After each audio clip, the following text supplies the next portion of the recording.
What's good, y'all? It's your boy Ross back at it again with another video. So we checked out another episode of Monday Night Raw. Tonight's episode was kind of middle of the road. I wouldn't say it was a bad show. There was some good stuff that happened, some solid matches that happened on the show. But I also will say the previous weeks have been better in my opinion. But still, it was a decent watch. We're gonna talk about some of the things that I thought was the most noticeable that happened on this show, and we're gonna get right into the nitty gritty. CM Punk starts off the show. He walks into the arena. He's not smiling. You can tell he's still pretty pissed off at what happened and what transpired at WrestleMania. I mean, this is the first time we've actually heard him actually talk about it, because every time we've seen CM Punk after WrestleMania, it's been straight on time, and he just wants to get the fade, want to get his hands on Paul Heyman and Seth Rollins. So he comes out there, they give him a microphone, and basically, he says he expected what happened with Paul Heyman to happen. He said he doesn't even have anyone to blame but himself. He didn't blame anyone else. He said, I can only blame myself. Paul Heyman has done this before to me in the past. He brought up the previous incident where Paul Heyman betrayed him many years ago when he was at WWE. He brought that up, and he also brought up the fact that, Paul had pushed the ladder onto him and gave him multiple staples in his head, and he was able to forgive them, and he thought people had grown and learned and moved on, but apparently they didn't. So he blames himself. He says, shame on me, shame on you if I believe you the first time, but shame on me if you do it to me the second time and I allowed it to happen. So for him, he blames himself mostly. Then he says, he has to deal with the Timu version of himself in Seth Rollins and what's going on with that. But ultimately, he made it very clear that he's going to get his hands on Paul Heyman very soon. And he knows how this ends. So he made it very clear that he's going to get his hands around his fat throat and squeeze until his eyes pop. Then Paul Heyman comes out there. He's looking like he's walking with a purpose. And he's pretty much like, hey, bro, come on, get into the ring. Whatever you have to say, that's fine. Just know it's probably going to be your last words. Then Seth Rollins comes out there with Braun Breaker. And Seth is like, look at you, man. Just when I think you can't make it about yourself, you still find a way to make it about yourself. And basically, he tells him, like, look, I took your best friend, but look how you were treating him.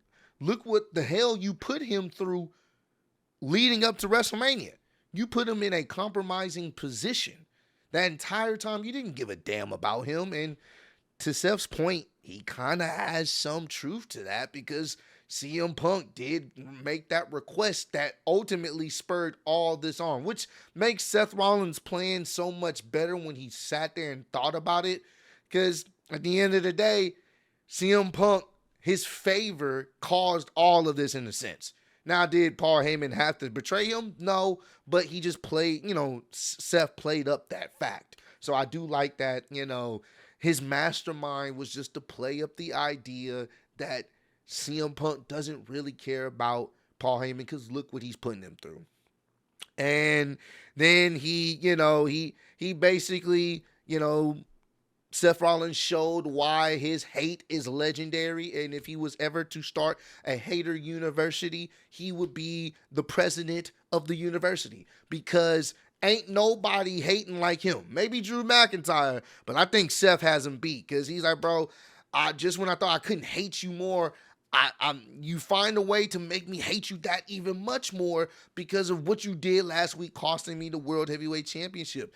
And CM Punk said, look, as long as I'm standing on 2 feet and breathing, I'm going to continuously cost you that match.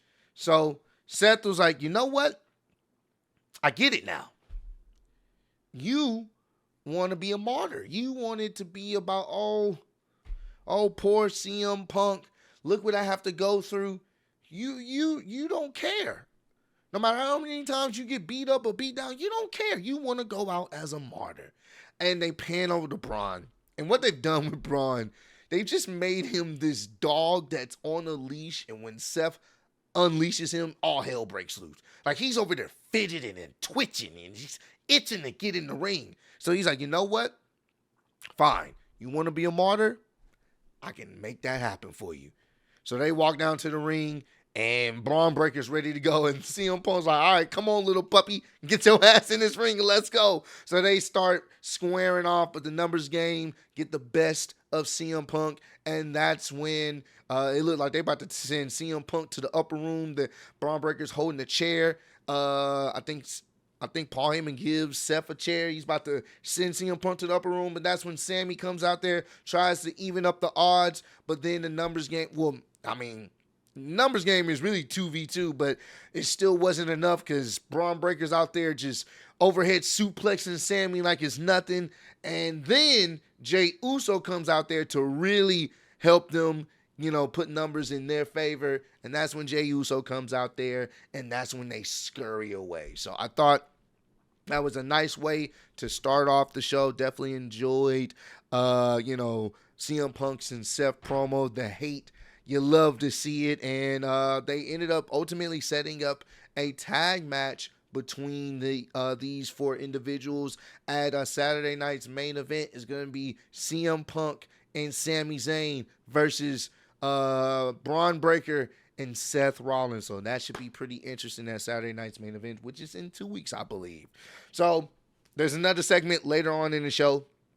They go backstage, and Sammy comes into CM Punk's locker room like, look, bro, I know you don't really trust me, and CM Punk's like, look, I'm at this situation where I don't really trust a lot of people, but Sammy was basically trying to appeal to him like, look, we need to work together. I know we're not on like the best of terms, but we need to work together to stop these guys, because if we don't, they are going to be a problem.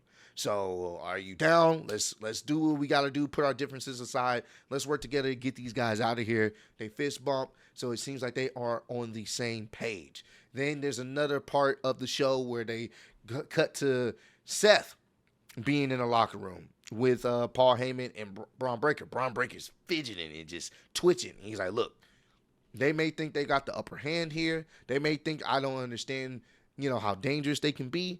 But I want you to understand this. I am always thinking ahead. Don't think I don't have a plan. And as he got up to leave, he said something to Braun Breaker's ear, and he said, go enjoy yourself. And we didn't know what he meant by that, but I think we ended up finding out later on in the show. So later on in the show, we get Jey Uso coming out to address his upcoming match with Logan Paul at Saturday night's main event. Basically saying, you want to jump me from behind. Last week, he got jumped from behind after the show ended. Logan Paul jumped him. Want to jump me from behind, saying I don't deserve to be champion, yada, yada, yada. That's fine. I promise you, when Saturday night main event come around, you going to get this business. You going to get this work. I'm going to show you what's up. And that's when Gunther music hit. And I was like, oh, boy. It seemed like Gunther got his swagger back. He coming out there fixing his jean jacket or whatever he had on after he packed up McAfee. He's feeling a little bit more confident. So he comes out there, crowd's chanting, you tapped out. And basically Gunther's like, look, I get it.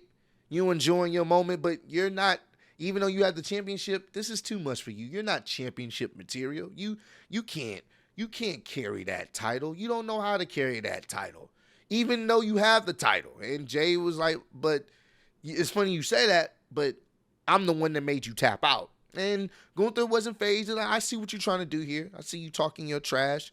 But I want you to understand that, he didn't word it like that. He basically said, but I don't think you let the people know what I know, what Adam Pearce had told you before you got out here. So I'm going to let them know that whoever wins out of you and Logan Paul at Saturday night's main event will be facing me. I want to say after Money in the Bank, the Raw after Money in the Bank will be facing me for the World Heavyweight Championship. And basically say you're going to be giving back the World Heavyweight Championship. And he made it very clear, I want it to be you. I need it to be you to win. So that way, I can be the one to take that from you and make everything that went wrong, make it right. So I can shut up these naysayers and everything. I can make things right. And Jey fired up. He threw the glasses off like, look, I don't give a damn what you're talking about. That's fine. I'm going to pack up the YouTuber and then I'm going to go and face you. And it's going to be the same thing that happened at WrestleMania. I'm going to walk in as World Heavyweight Champion and I'm going to walk out still as World Heavyweight Champion. So it looks like the Monday Night Raw, I believe, after Money in the Bank, I could be wrong on that, but the Monday Night Raw after that, they will be having their championship match, which should be interesting. It's probably going to end in some shenanigans because I just don't see Gunther losing twice. So it's going to be some type of shenanigans that happen, but they're definitely interested to see how it's going to play out. And hopefully their second go, well, it's not even their second time. They've had multiple matches. I still think their best match they've had with each other, it was the Monday Night Raw. I think Jey was going for the Intercontinental Championship, and I think that's when Solo pulled up to the show or something. Something happened with the Bloodline, and it caused them to lose the match. That was like probably the best match they had, in my opinion. So maybe they can top that. We will see. So afterwards, later on in the show, I think Ludwig Kaiser is getting the interview, but you hear some commotions in the back, and then the camera follows the commotion, and you see Jey is laying on the ground in a lot of pain, and it looks like Braun Breaker was sent to attack Jey Uso. So Jey Uso right now is he's in just a whirlwind of chaos. He has to worry about Seth Rollins and Braun Breaker. He also has to worry about Logan Paul. He also has to worry about Gunther. This is the price of being the World Heavyweight Champion. Everyone's gunning for you on multiple fronts. And obviously CM Punk and Sammy went to go check on Jey. So I like the story that they're telling here. That now that Jey's the champ, everybody's coming for you. There's not going to be a time where you can't just be like, relax. You're going to always have to be on your best because there are multiple people that are trying to take that title from you. So I like that. I like what they're doing there. Hopefully Jey can bounce back storyline-wise, which I think they will have him do. And I'm interested to see how some of these things are going to play out. And the last thing I want to really make mention is talking about the whole Becky Lynch. Becky Lynch cuts a promo, and she basically talks about how she didn't lose last night. Lyra lost last night. Really, she was the real loser. Lyra had to go to the hospital while she went back to her bus, took a shower, drank some tequila. She was good. But then she started to talk about why she feels this way towards Lyra and towards the fans, because she remembers a time she talked about why she was gone for so long, and she said she remembered a time when she did win the championship. The fans rejected her. She saw what they were talking about on social media. Why did Becky win? I think it was that I think it may have been the Battle Royal. Like Liv was runner up. Correct me if I'm wrong, it was like a Battle Royal for the title, the vacant title at the time. Liv was runner up. She had got eliminated, and Becky Lynch won. And then there was a lot of people that was like, "Oh my God, we're tired of Becky Lynch being champion." Yada yada yada. There was a lot of people that didn't like it on social media. So I'm glad that she brought that up. It was like, "What y'all? That's what I'm here for, to win, right?" So at that point, she just started telling the fans like, "You guys didn't care." When someone asked me when I was gonna come back, did I miss it? At first I thought I did, but then I was like, no, I miss it for myself, not for the fans, because you guys didn't even want me here. At one point, y'all were with me. Y'all was on that ride with me, but when I actually started to win, now y'all couldn't see yourselves in me. That's because y'all a bunch of losers, which honestly, it makes fucking sense, because I just never understood the hate that generated for Becky that a lot of people have all of a sudden, or the past few years. I don't know. But there was a time where everyone loved Becky almost. And now there's a lot of people that compare her to Becky Hogan. So what she's doing, she basically saying, whatever y'all say I am, that's what I am. Whatever you want me to be, that's exactly what I'm going to be. If y'all want me to be Becky Hogan, I guess I'm Becky Hogan. I'm selfish. I win too much. Whatever the case, I'm going to be exactly what y'all say I am. And I love what Pat McAfee said on commentary. Oh, so what I am, whatever you say I am. If I wasn't, then why would I say I am? I thought that was tough. I love what Pat McAfee did there. I thought that was pretty cool. But honestly, she's embracing the hate that people give her on social media and in person, in a sense, and it makes sense. It works. It's believable. I'm just looking forward to when Bayley comes back because I know that feud's gonna be fire.